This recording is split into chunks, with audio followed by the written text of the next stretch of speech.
Praise the lord. యేసు రక్తమే జయము. మన రక్షకుడు మన విమోచకుడైన యేసుక్రీస్తు పరిశుద్ధ నామములో అందరికీ వందనాలు. చిన్న ప్రార్థన ద్వారా ఈ రాత్రికాల వాక్యధ్యానం చేసుకుందాము.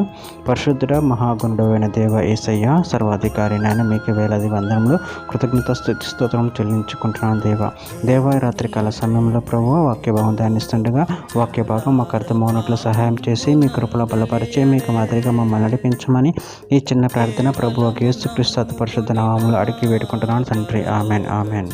సామెతల గ్రంథం 10వ అధ్యాయం 25వ వచనము. సుడిగాలి వీచక భక్తిహీనుడు లేకపోవను, నీతిమంతుడు నిత్యం నిలుచు కట్టడమాలే ఉన్నాడు. ఆమెన్. దేవుడి వాక్య భాగం దీవించును గాక.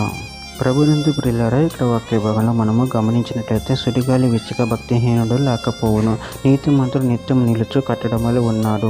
అదేవిధంగా వాక్య భాగంలో గమనించినట్లయితే సామెతల గ్రంథం 28వ అధ్యాయం 18వ వచనంలో యథార్థంగా ప్రవర్తించేవాడు రక్షింపబడును, మూర్ఖ ప్రవర్తన గలవాడు హఠాత్తుగా పడిపోవును. తిమోతికి రాసిన 2వ పత్రిక 2వ అధ్యాయం 19వ వచనం, ఆయనను దేవుని యొక్క స్థిరమైన పునాది నిలకడగా ఉన్నది, ప్రభు తన వారిని ఎరుగును అనున్నది, ప్రభు నామమును ఒప్పుకొని ప్రతివాడును దుర్నీతి నుండి తొలగిపోవులను అనున్నది. తిమోతికి రాసిన మొదటి పత్రిక 6వ అధ్యాయం 19వ వచనం, సత్క్రియలు అను ధనము గలవారును ఔదార్యం గలవారును తమ ధనముల ఇతరులకు పాలిచ్చువారునై ఉండవాలని వారికి ఆజ్ఞాపించము. మత్తయి సువార్త 16వ అధ్యాయం 18వ వచనంలో, మరియు నువ్వు పేతురువు, ఈ బండ మీద నా సంఘమును కట్టుదును, పాతాళలోక ద్వారములు దాని ఎదుట నిలవనేరవని నేను నీతో చెప్పుచున్నాను.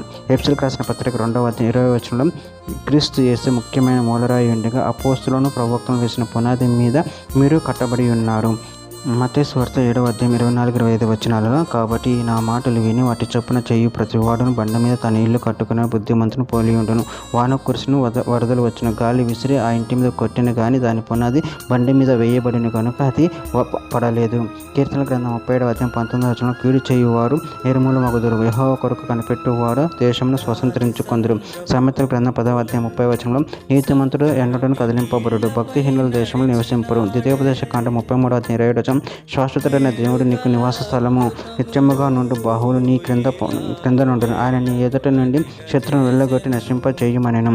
చివరిగా ఒక మాట, యోహాను రాసిన మొదటి పత్రిక 2వ అధ్యాయం 17వ వచనంలో, లోకమును దాని ఆశయు గతించిపోవచ్చును కానీ దేవుని చిత్తమును జరిగించేవాడు నిరంతరమును నిలుచును. ఆమెన్.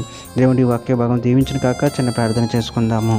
పరిశుద్ధుడ మహాగణుడైన దేవ యేసయ్య, మీరు ఇచ్చిన వాక్యదాన్ని బట్టి ప్రభు కృతజ్ఞతలు చెల్లించుకుంటూ ప్రభావ మీ యందు భయభక్తులు కలిగి నీ నీతిని అనుసరించి నిన్ను మహిమపరచి కనపరచకుండా శక్తిని బలాన్ని మాకు అనుగ్రహించి మీ ప్రేమలో కృపలో బలపరిచి స్థిరపరచమని చిన్న ప్రార్థన యేసుక్రీస్తు పరిశుద్ధ నామములో అడిగి వేడుకుంటున్నాను తండ్రి. Amen amen.